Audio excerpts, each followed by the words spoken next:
Hi everyone, welcome back to the Tox Lab. I'm Rebecca. I'm Rob. So Rob, what does Tide Pods, Chroming and Nutmeg all have in common? I can't think of a word that links them. That's fair. They're all titles of really, really strange TikTok challenges. Okay, interesting. And that's what we're going to be talking about today. So before we get into this episode, a big shout out to one of our listeners who suggested that we cover all the bizarre, weird and wonderful TikTok challenges that are out there that might have toxic implications.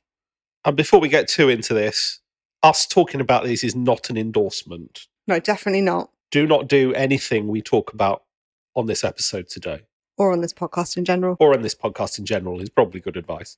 So Rebecca, take us through some of these challenges. So the first challenge we're going to talk about today is called the Dragon Breath Challenge. Dragon breath. Have you ever heard of it? I have not. So this is the challenge that kind of originates in Indonesia. There's a street snack called chikiburis, which are rainbow-coloured snacks that are infused with liquid nitrogen. And people have been consuming these, and obviously it kind of looks like dragon's breath. Okay. I was going to say, how do you infuse a snack with liquid nitrogen? But I guess you have to do that quite quickly before you serve it. Yes. Yeah, but 25 children back in beginning of 2023 were hospitalised after consuming these snacks. This is from cold burns or Yes. asphyxiation or okay. Yeah, a mixture of different things. So another couple of challenges that have gained popularity in recent years are the Chroming Challenge and the Galaxy Gas Challenge. Heard of any of those? I haven't. I'm going to be honest. I'm not really aware of TikTok challenges in general. That's fair. That's fair. So the Chroming Challenge gets its name from the after effect where people inhale metallic paints on a cloth rag and end up with chrome paint on their face. So that's kind of where that comes from. And the idea is that you inhale a variety of different substances as a way of getting high. So this can be hairspray, nail polish, metallic paints seem to be the paints of choice, things like that. But it does sound a lot like old-fashioned volatile solvent abuse that's been around for a long time. Except now it has cool branding, which is clearly not a good thing. Yeah, no, it's definitely not. The main aim of inhaling these substances is to create a sort of euphoric effect, but they can have quite negative side effects, including dizziness, vomiting, cardiac failure, brain damage. Death has got Well, to be death up is there. definitely up Sudden there. death in solvent use has been recognised for a long, long time. And other long-term consequences include like memory loss, lowering of your IQ, things like that. So the National Survey on Drug Use and Health in the US back in 2015 estimated that 1.8 million adult Americans inhaled solvents in that year, and 684,000 of these approximately were between 12 and 17, so kind of that prime influence age. It's terrifying, isn't it? It really is quite scary. Galaxy Gas is an Atlanta-based brand of nitrous oxide, and that has also gained popularity on TikTok as a challenge. Okay, so I know what nitrous is. I wasn't aware that it was a challenge, but I am aware of nitrous oxide. And this is sort of a dissociative anesthetic, isn't it? NMDA antagonist. Causes lightheadedness, giddiness. Can be really toxic, actually. Chronic use can cause B12 deficiency, which we could maybe do a deep dive on another episode. In Mexico, another challenge that's gained popularity is the Tranq Challenge or the Tranquilizer Challenge, and it involves taking a tranquilizer, often clonazepam seems to be a very popular drug, and then seeing who can stay awake the longest. All of these sound like really, really terrible ideas. So the Tide Pod Challenge is one you must have heard of. It was really popular back in 2018, made the news, national headlines. You must have come across your radar at one point. All I'm aware of is that adverts for laundry pods started having a warning saying keep away from children. Yeah, and that's essentially from this sort of challenge. So just some brief background stats for you. So back between 2012 and 2013, the American Association of Poison Control Centers recorded 17,230 exposures to detergent pods in children younger than 6 years old. And this jumped up to 22,000 exposures in the same age bracket the year after. Exposures to teenagers has also increased. So in 2017, they recorded 53 teenage exposures for the whole of 2017. But in January 2018 alone, 143 teenagers were reported to have been exposed. So a massive increase. So a massive increase in the group that are much less likely to be accidental. Because obviously a lot of those under sixes are probably accidental ingestions, aren't they? Exactly. They kind of look like they could taste nice. And the main sort of effects that were reported were sort of your classics: nausea, vomiting, diarrhea. They also saw reports of dysphagia secondary to mucosal burns and ulcers. Initially, there were sudden and unexpected changes in mental status, which required intubation, airway protection, seizures, a variety of respiratory effects, but people were also developing AKIs, metabolic acidosis, raised lactates, and hypoglycemia. Bit more dramatic than I would have guessed. I would have guessed physical mucosal burns. I wouldn't have guessed some of the other effects. I guess they're quite alkaline and it's a metabolic thing. Yeah, the mechanism around all the metabolic abnormalities is kind of unknown. There are a couple of theories. One related to propylene glycol, which is found in these laundry detergent pods, which becomes metabolized to lactate, acetate, and pyruvate, which they believe could be causing the altered mental status, metabolic acidosis, and the raised lactate that's been seen. But alcohols and things that are also found within these tablets may also be contributing to the sort of seizure picture that's been noted. And obviously, like the chemicals and the alkaline pH are what they think is responsible for the burns and things like that. And people are eating these for fun. Yeah, Don't eat laundry tablets. definitely not. So the nutmeg challenge, I'm assuming, kind of follows a similar line to the cinnamon challenge that went around the internet a while ago, where people were consuming 2 tablespoons of ground nutmeg in water as a way of getting high. We did cover nutmeg in our festive poisons episode. Christmas is no longer upon us, but if you want to learn more about nutmeg, do check out the festive poisons episode. I mean, the difference between a cinnamon challenge and a nutmeg challenge is that cinnamon won't lead to the same negative effects that eating that much nutmeg will do. Very true. So another challenge known as the Borg Challenge or Blackout Rage Gallons. Imaginative name. Blackout Rage Gallons. Yeah. I don't know who named that one. It involves taking half a gallon of water, adding half a gallon of alcohol, typically vodka, and an electrolyte powder, and then drinking it. Bear with me, I'm just trying to convert half a gallon into metric. What's half a gallon in metric? I don't know. It's like 1.9 litres, like nearly 2 litres. 1.9 litres. Okay, so 2 litres of vodka. Yeah, diluted in another 2 litres of water with electrolyte powders added in. So here's a spoiler. I don't think the electrolyte powders are going to save you. 2 litres of vodka is a huge amount of alcohol to be consumed over a period of time, let alone in one sitting. No, it sounds horrendous. Back in March 2023, 46 students were hospitalised for alcohol poisoning after completing this challenge off campus at the University of Massachusetts. I'm not surprised. That is enough alcohol in one setting to lead to death. So I've seen cases where people have drank an entire bottle of spirit in a short space of time, and their blood alcohol was well above what could be considered fatal. So 2 litres of vodka is a huge amount. So I want to drill briefly into the electrolyte powder. Mhm. What's the logic?